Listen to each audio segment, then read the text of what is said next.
There are other excuses that Muslims give for not reading the glorious Quran, for not reading the glorious Quran with understanding.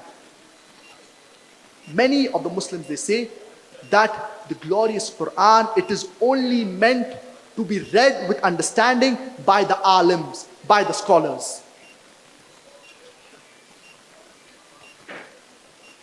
I started my talk with the quotation from the glorious Quran from Surah Al-Qamar, chapter number 54, verse number 17, 22, 32 and 40. وَلَقَدْ يَسَّرْنَا الْقُرْآنَ لِلذِّكْرِ فَهَلْ مِن مُدَّكِرٍ.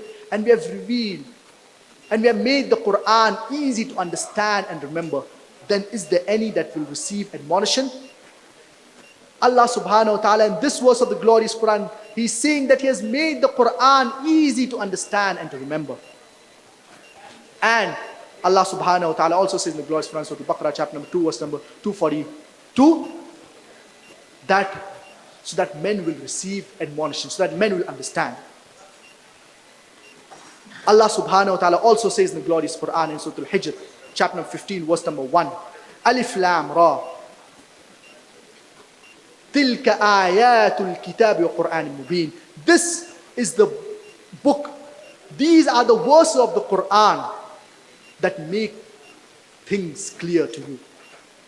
So when Allah subhanahu wa ta'ala is saying that Allah subhanahu wa ta'ala has made the Quran easy to understand and remember, Allah subhanahu wa ta'ala has made things clear in the glorious Quran, will you follow the message of Allah subhanahu wa ta'ala, or will you follow these people who say that the glorious Quran is only meant for the scholars and the alims to be read with understanding?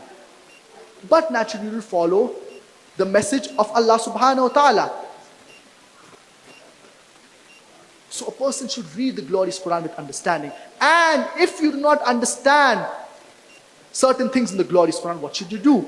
Allah subhanahu wa ta'ala says in the glorious Quran in Surah Al-Nahl, chapter number 16, verse number 43, فَاسْأَلُوا أَهْلَ الذِّكْرِ إِن كُنْتُمْ لَا تَعْلَمُونَ. That if you do not know, ask the person who knows. So if you do not understand any verse of the glorious Quran, you should ask the experts. For example, if the glorious Quran talks about medicine, who will you go to? Will you go to a cobbler?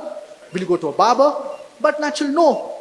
You will go to a doctor who's an expert in the field of medicine.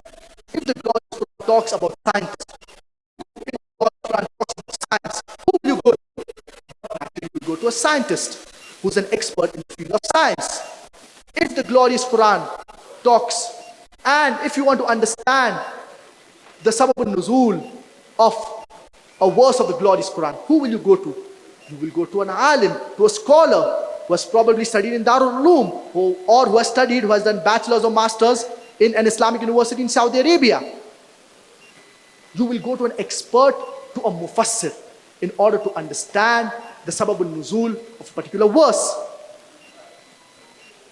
So if we do not understand any verse of the glorious Quran, we should approach an expert and ask the expert regarding this verse of the glorious Quran.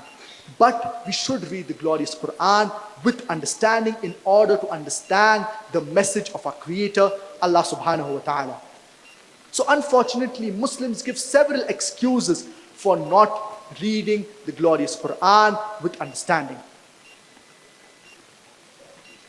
So we should see to it that we understand the basic message of our Creator, Allah subhanahu wa ta'ala.